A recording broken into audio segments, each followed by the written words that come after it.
I'm very happy to see that some of the companies are still making great products in the mid-price range, and this is the Motorola Edge 50 Neo. First of all, we are going to start with the design. The Motorola Edge 50 Neo is one of the phones that look very nice in the mid-price range. Here we don't have that much of a plastic, here we have a vegan leather back. And this vegan leather back comes in few different colors, which are certified by Pantone. This here is the Pantone Poinciana, which is a mixture between red and orange, and I have to say that I like it very much. Also, you're going to find that in the box you have one hard case, and this hard case is made out of recycled plants, and it's made also in Sweden, and it's almost the same color as the phone itself. Two of the things that you have to buy if you are in the EU region is one, a screen protector, because here you don't have any type of screen protector, and the second thing is a charger, because it's not included in the package. Thank you, EU. The phone features plastic frames in addition to the vegan leather back, and I think that in some cases this may be better than the metal frames that we see in most of the phones, because of the fact that Motorola managed to make this phone a little bit more rugged. So here you don't have anything to break in the back, nothing to break in the sides. The only thing that can be broken here is the Gorilla Glass 3 at the front, and that's why I highly suggest you to buy a screen protector, a tempered glass one, preferably.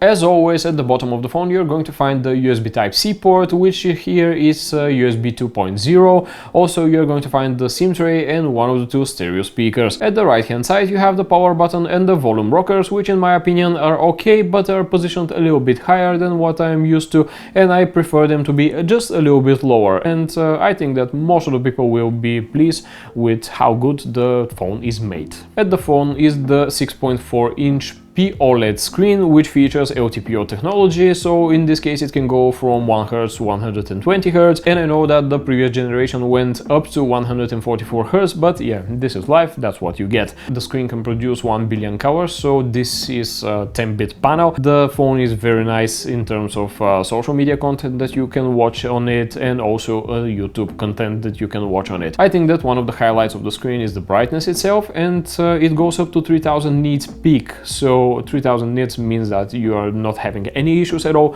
of seeing what's going on the screen, even under direct sunlight. No matter if you're going to scroll through TikTok or through Instagram or through Facebook or whatever you're doing, actually whatever you're watching, I think that many of you are going to like the screen. I think that this is maybe the highlight of the phone, and I can with no issues at all give it a big thumbs up. One of the things that I won't be giving a thumbs up to, but maybe I'm going to give a thumbs down, are the speakers. Here we have a set of stereo speakers and a logo of Dolby Atmos at the top.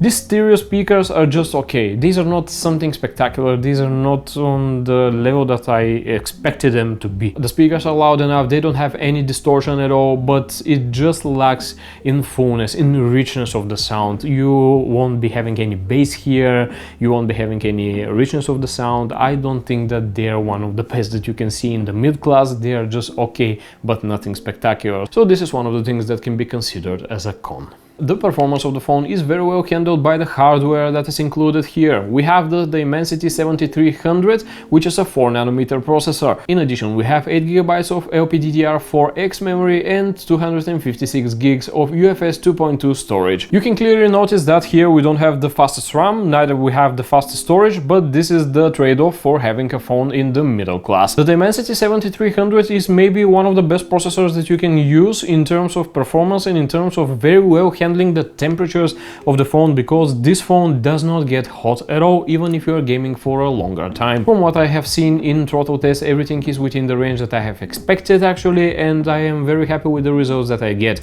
I've been playing also Call of Duty and Genshin Impact, and in both games I didn't have any issues with temperatures of the phone, I didn't have any issues with stutter or with lag. When talking about gaming and stutter and lag, in Call of Duty Mobile I didn't experience any of these. I think that the frame rate was a little bit lower, but I didn't have any issues with frame rate drops and didn't have any issues with lags and stuff like that, so everything was running butter smooth there. And the only thing that I kind of want here is to have a little bit more high of a frame rate. Genshin Impact was the other game that I tested, and I have to say that in Genshin Impact you have to lower the settings. You have to play at medium settings if you want to have some constant frame rate, if you want to have some frame rate between, let's say, 38 and maybe 44, 46. This is the best that you are going to get in medium settings. If you want a little bit higher frame rate, you can go for lower settings, but to be honest, I won't be sacrificing that much of a graphics for the frame rate in a game that is not that much of a frame rate related, and you can easily play it with 40 frames and have good results in it. Otherwise, for day-to-day tasks, the phone was executing everything absolutely perfectly, no issues at all with the hardware.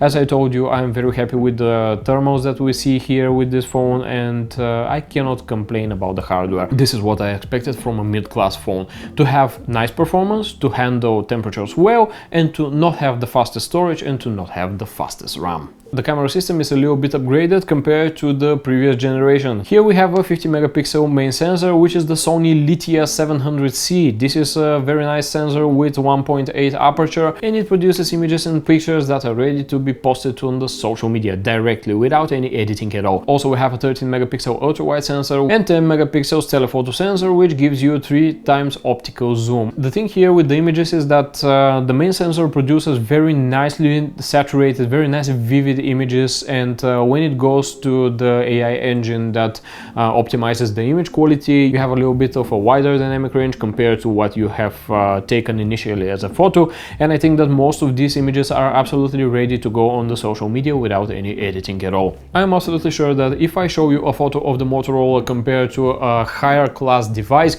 you are going to like the photo of the Motorola just because it looks more pleasing, it looks more vibrant, it is a little bit more brighter. The camera here is tuned for the people that want to take an average photo to post it on the social media so their friends can like it and they can start a discussion or something like this, and I think that Motorola managed this exact thing. The 32 megapixel front-facing camera is nice, it has a portrait mode, and if you want to use the portrait mode, expect to have a very, let's say like this, fake bokeh on it, and if you are not going to use the portrait mode, you're going to have let's say nicer photos, so the selfie camera is also on the strong side. In terms of video, the Motorola Edge 50 Neo can shoot up to 4K 60 FPS from every single camera sensor that you have here, and you can expect the best quality from the main sensor and maybe the worst quality from the, let's say, telephoto sensor, just because it's lower on megapixels. I'm going to leave you some video samples here so you can decide for yourself if you like it or not. In my opinion, for the price range, it is okay.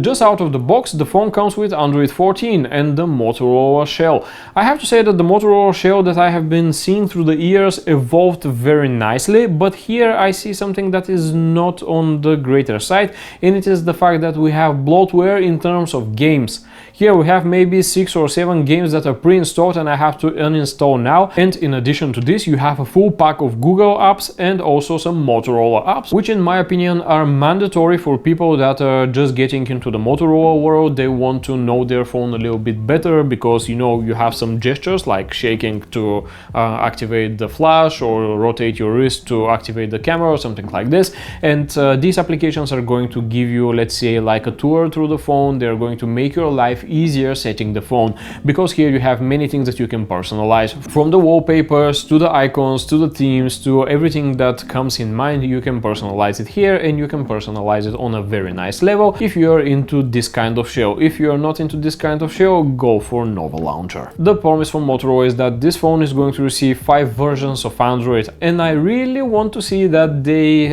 stick to their promise, because in previous phones, in previous generations, we saw that Motorola had some issues with the security patch, with the security updates, and they didn't come quite often. At least the October one came on time. Another thing that I'm going to say that is a drawback compared to the previous generation is the battery, because here we have 43,000 milliamps of battery, and in the previous generation we had 5,000 milliamps of battery. This thing gives me enough juice to run through the day with no issues at all. I'm getting home at around 23% of battery, and I have to charge it. The charging speeds are up to 68 watts of wire charging and 15 watts of wireless charging. The bad thing is that for the EU region you're not getting a charger in the box. For other regions, for example for India, from what I have seen, you are getting a charger in the box, box the 68 watt charger is going to be present, but for the European Union we don't have it, and this is one of the drawbacks that I can say about this phone. The battery life of the phone will be depending on the usage of it. If you are going to play games more,